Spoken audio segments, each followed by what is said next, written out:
So, as Adrian has already told you, the Hearth Tax project was established by Margaret Spafford at Roehampton University. And her aim was to publish returns on a county by county basis and to transcribe them and analyse them for places where no good transcript already existed. Now, the project, as Adrian has said, was based at Roehampton University, and from the very beginning, a partnership was formed with the BRS and the British Records Society for publishing the county series. And in 2004, it was adopted as a British Academy project. To date, we've published Cambridgeshire, Kent, County Durham, and all the volumes that you see there. In the pipeline, nearing publication, are Huntingdonshire, Norfolk, and Northamptonshire. COVID permitting, that has interrupted work because of access to record offices. On the near horizon, we have the North Riding of Yorkshire, Northumberland, and Worcestershire. On the slightly further horizon, we have the counties at the bottom in no particular order. Now, a key part of all these volumes is the housing section. All but one of today's speakers, and that's the Scottish speaker, have been at some point involved in either the housing sections or in editing or introducing the volumes themselves. I'm the general editor of the series, and I've been closely involved with each volume since 2008. And I think it's fair to say that each one of us working on these would agree how much we have learnt since the project began and how much we continue to learn. Assumptions which were made in the early years of the Hearth Tax project, we are now much less comfortable with as certitudes. Our interpretation and understanding of this deceptively simple tax are constantly developing because the Hearth Tax is anything but simple. No two documents, Hearth Tax documents, are the same. Each county poses very different challenges. My colleague and fellow editor, Elizabeth Parkinson, who you'll be hearing from later on today, and whose knowledge of the Hearth Tax is, in my view, unsurpassed. She always says, nothing is ever what it seems with the Hearth Tax. And that's a very good place to start today. My talk is a cautionary tale, as it were. So first of all, a brief outline of the Hearth Tax and its document. It was introduced in 1662 in England and Wales and abolished 1689. Tax on hearths and stoves of 1 shilling per hearth, paid twice a year at Michaelmas and at Lady Day. The payment was made by the occupier, or if the dwelling was empty, then by the owner. Empty houses were not exempt unless they were ruinous, which was generous of the tax bodies. The lists were drawn up by the petty constables initially, and they were compiled on a county basis in which each riding in Yorkshire was treated as a separate county. On these lists, householders were listed by collection or administration unit by the number of their hearths. And this collection administration unit was often, but not always, the parish. It might be a ward in a large town. In the north, it might be a township, and in the south, it might be a tithing. As you see in the picture on the right, this is the list for the constabulary, that's the petty constabulary, of the combined townships of Cundall, Thornton and Leckby in the North Riding. Some collection units are landed estates, as Adrian Green and Constance Fraser found in Northumberland, but the same feature can be found in Cumberland and in Scotland and also in Northamptonshire. During its 27-year life, 6 different types of administrations of the tax were tried, more than once sometimes, in an attempt to improve the yield. And this is important because, firstly, these changes in administration have a direct bearing on the information contained in the Hearth Tax document. Secondly, document survival is not uniform across those administrations, And you can see there that the periods that I've put in bold are actually the administrations from which the majority of documentation has survived, or indeed was even created. Now, you might think that we would have 2 lists per county per year, sent to and enrolled into Exchequer, known as Exchequer returns, and they're literally rolls of parchment. But in fact, we have nowhere near that. Some collections were late and therefore combined with other collections in one document, like Huntingdonshire, 1664-5, which probably covers 4 collections and is a real challenge to evaluate. Sussex is the same. Some collections took years to collect. None of the tax farmers' lists were ever enrolled in Exchequer. And on top of this, some manuscripts just haven't survived the events of history. The Hearth Tax office went up in flames in the Great Fire of London, and in the 1830s, the fire at the Palace of Westminster destroyed even more. Now, if you put these events alongside the ravages of damp and rats, it's a miracle that we have what we have. But it means that the survival across counties can be very patchy. Sometimes when the enrolled return is missing, you have to make do with other kinds of lists, like constables or collectors' assessments, which can make dating and comparisons very difficult, even though they can be very interesting in themselves. So my advice to anyone wanting to use the Hearth Tax for research is don't just look at one document. Look and compare across the whole survival. So turning now to exemption. It was recognised from the outset that not everyone would be able to pay. So the Hearth Tax legislation granted certain householders exemption. From Lady Day 1664, Hearth Tax returns were to list the names of the exempt, the non-chargeable, as they might have called them, on the same tax assessment, but separated out from those who were chargeable. Just as we have here on the right for Cundall, Thornton and Leckby. You can see at the top of the list, Sir Thomas Strickland heading the list with his 22 hearths, and then the list of 28 chargeable. And then down here... Sorry, Catherine, you need to move the slide on, I think. No, you just to look to the right of it.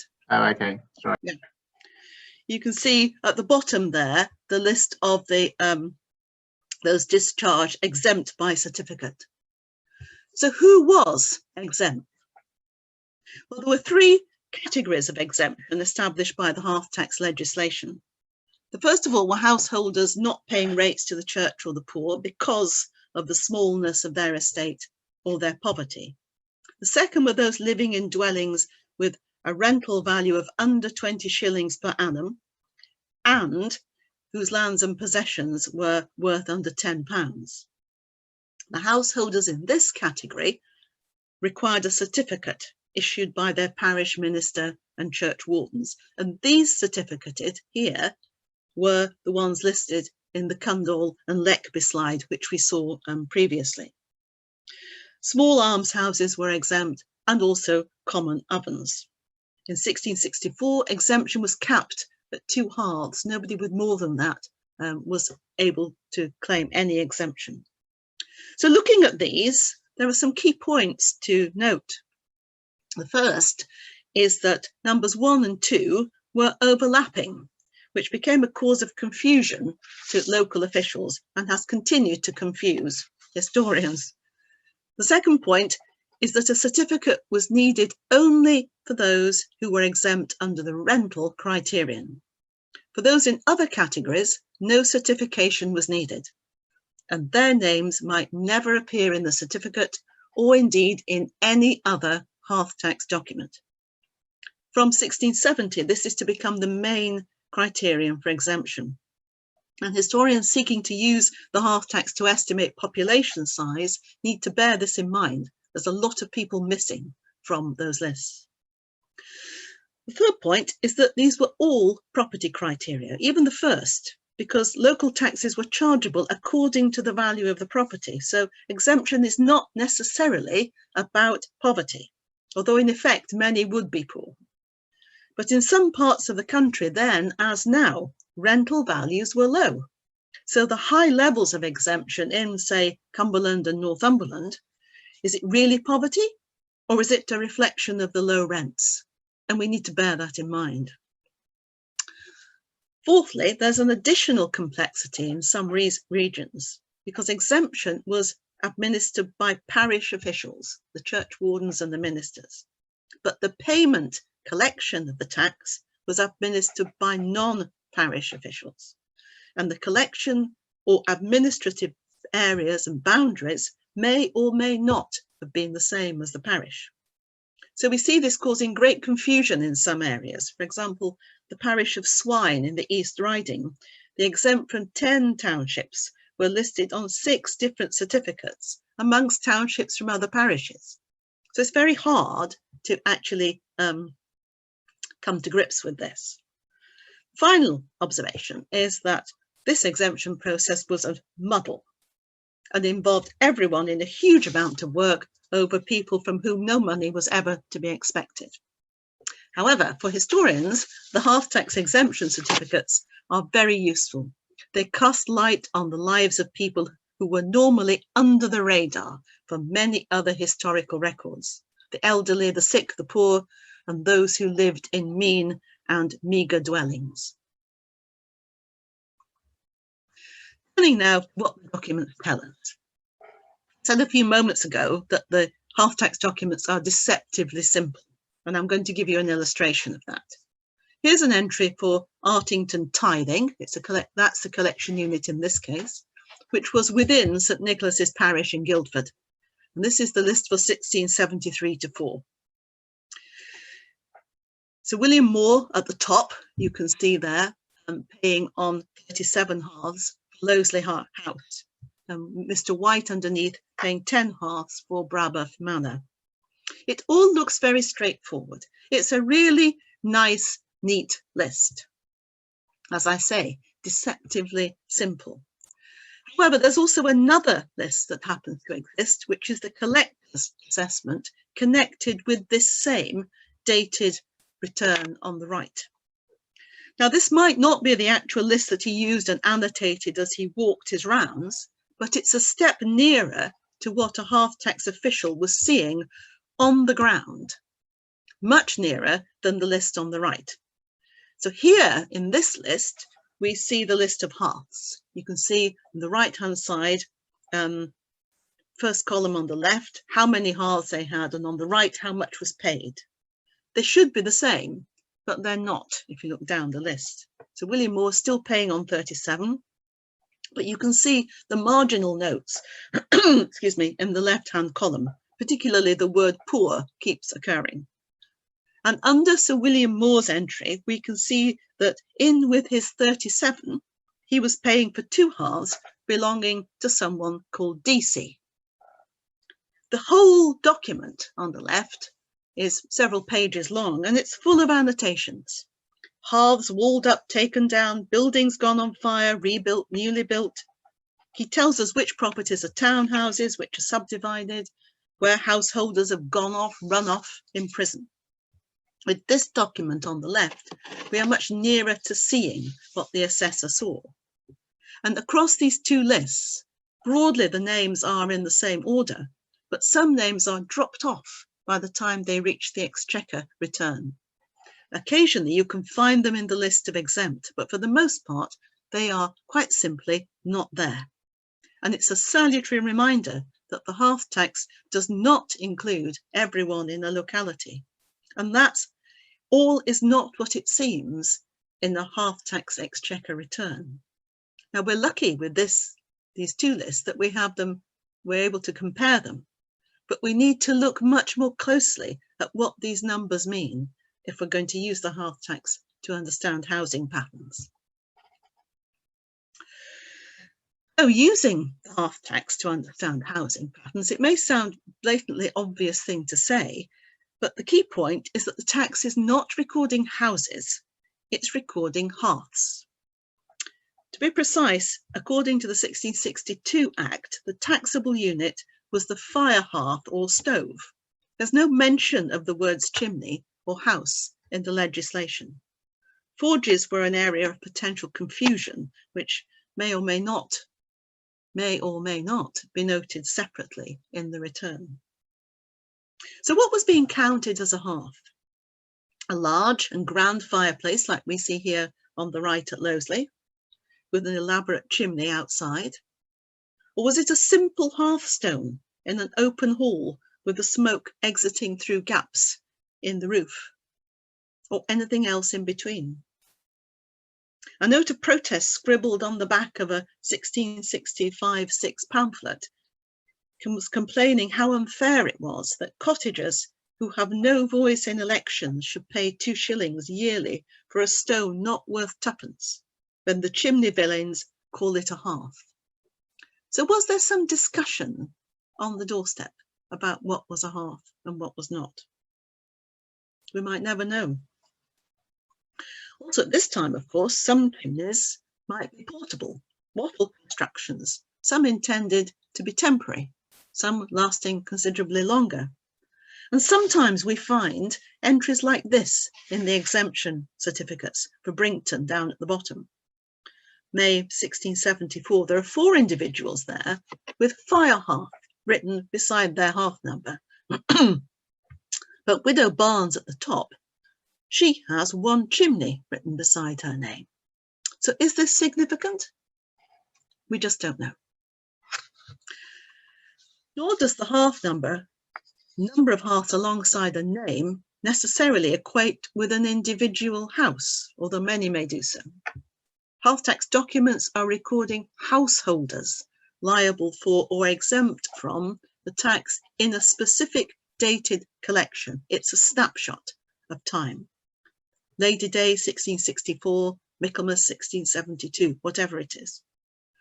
So an entry might not refer to just one building. It might be a part of a subdivided building, or it might be more than one building. Hearth numbers might represent the aggregate total of an individual's liability across more than one property. And this can cause confusion for house historians. So here are some examples. First of all, from larger houses. Larger houses often show a range of hearth numbers across different hearth tax collections. And we saw earlier how Sir William Moore was paying for 2 additional hearths in with his 37 hearth assessment here at Loseley. And it's interesting because Loseley consistently features with 37 hearths across several tax collections. It's only in that one document that you get a glimpse of something that says, actually, that might not be exactly what the house represents. So it's quite likely that a wealthy householder owned other properties in the area, and they may have become empty and the tenant left, in which case the owner was then liable. So we mustn't assume that they're part of the one house. However, it could be that improvements are being undertaken, and that flags up an interesting development in that property, or perhaps a new kitchen range added. Here's an example from Ramsey Abbey in Huntingdonshire. In the 1664-65 return, Henry Williams, alias Cromwell, has 19 hearths. In the 1666 list, he had 21. In 1674, he had 40 hearths. Now, this is very highly unlikely to represent Ramsey Abbey alone. It was probably including, although it doesn't say so, some of his other properties, such as the 2 granges of Biggin or Bodsey House. There's an interesting case in Kimbolton Castle in Huntingdonshire. Here, the Earl of Manchester paid on 39 hearths, 1664-5, but 54 hearths in 1674. So is this building improvement taking place? Interestingly, in 1666, the tax farmers list tells us that the Earl of Manchester paid on 50 hearths, which specifically included Priory Lodge and One House, W-A-N-N. Actually, this refers to Priory Lodge and the Warren House, which were both part of the Kimbolton estate. You can see here on the horizon, just the top, of what is a very rare survival of a timber-framed Warrener's house. Recent research and restoration by the Landmark Trust has shown it to date from the 17th century, and it features for the first time in a series of estate maps in 1673. So Warren houses were typically two-storey, single-chamber structures, tall for their footprint, built in lonely and commanding spots, but with a good view of rabbits. They typically had one fireplace in the upper room where the Warrener lived. And this Kimbolton house, Warren House, conforms exactly to this pattern. It has a brick facade on the vault and a porch and an elegant pedimented stone parapet incorporating Venetian window. Priory Lodge, down the bottom left, now Priory Cottage, is built of salvage material, and it seems possible that this too, because it's very tall for its footprint, was another Warren house. So this 1666 Farmers Hearth Tax listing has not clarified the Kimbolton proliferation of hearth numbers, but it has thrown up a really interesting element within the document. Moreover, a hearth number might represent only a part of a house or conceal a subdivided house. And there are plenty of entries visible in the Huntingdonshire 1664-65 return, where the nature of the document in multiple columns allows for comments on what's happened across time. So here we have in Botolph Bridge, Richard Smith's 3-hearth house had passed to his widow, and she had rented part of it with 1 hearth to Ralph Taylor, who had now buzzed off without paying the tax. As the owner, Widow Smith was liable for the whole amount, but she refused to pay her part on an empty dwelling. And the return notes that Widow Smith's divided tenement keeps part of her premises in her own occupation and refuseth to pay the duty.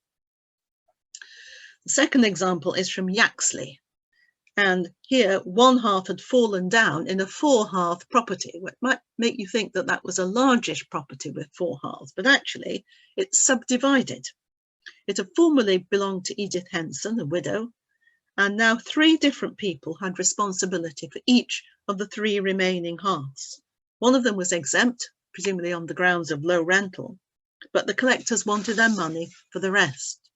So this person may appear to have a 4-hearth house, but she doesn't actually. And there's plenty of other evidence of subdivision. Many widows were granted a room in the family house in the will of their husband.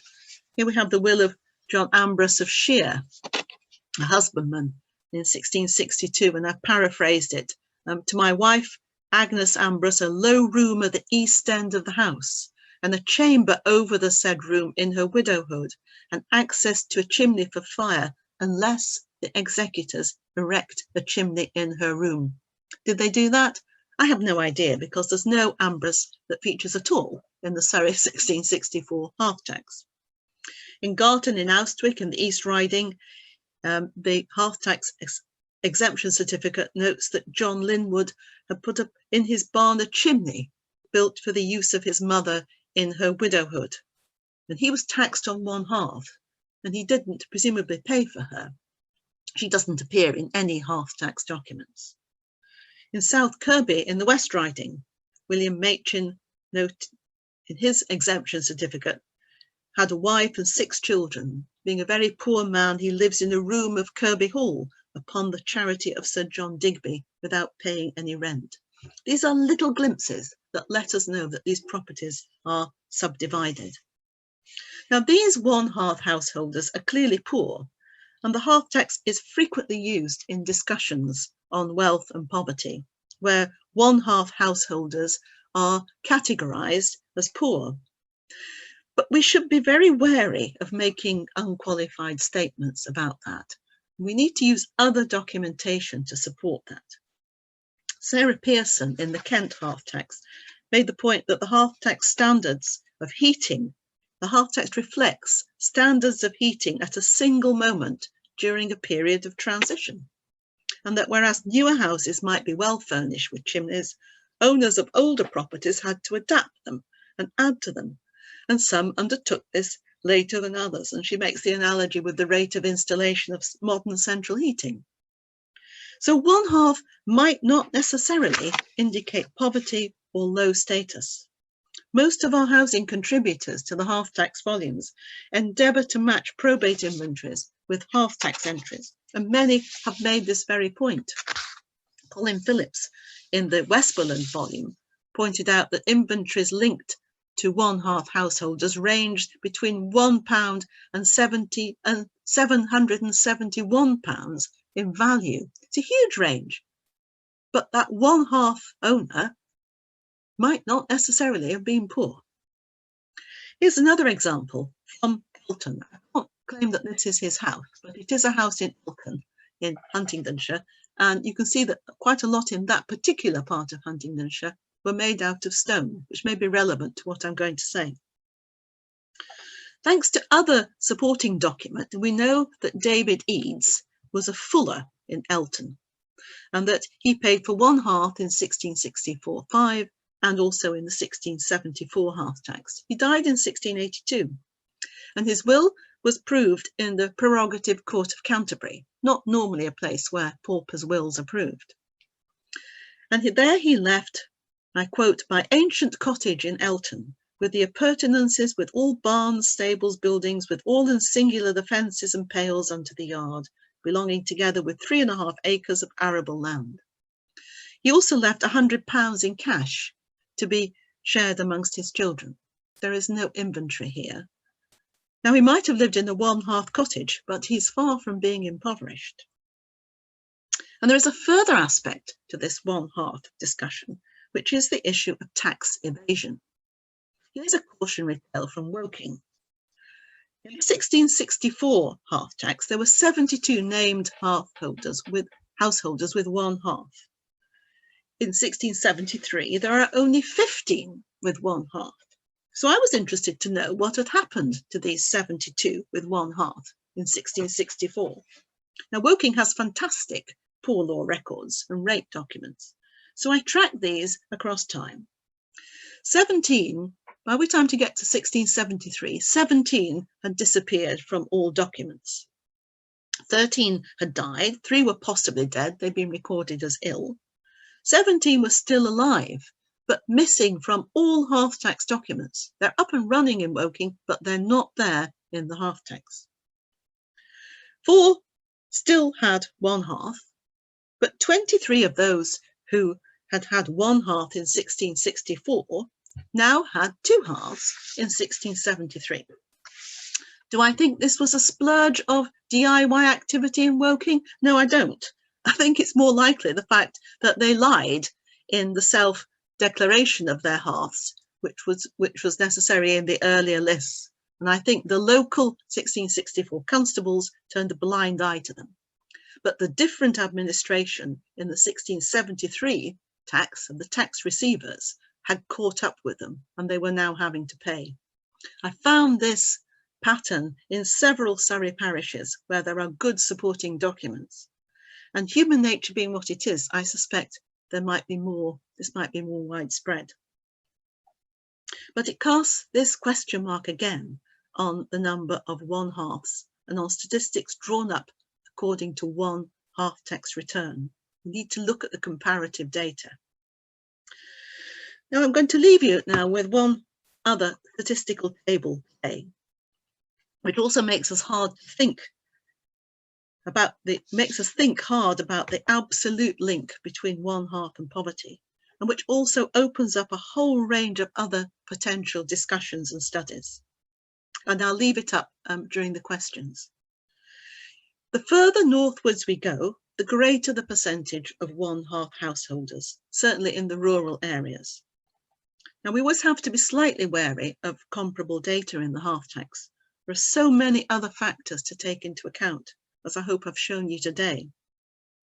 In a way, this table embodies the whole benefit of the Hearth Tax project. It wouldn't have been possible to compile it without this project in place. Our job now is to understand it and to start to get behind some of these figures. Thank you very much.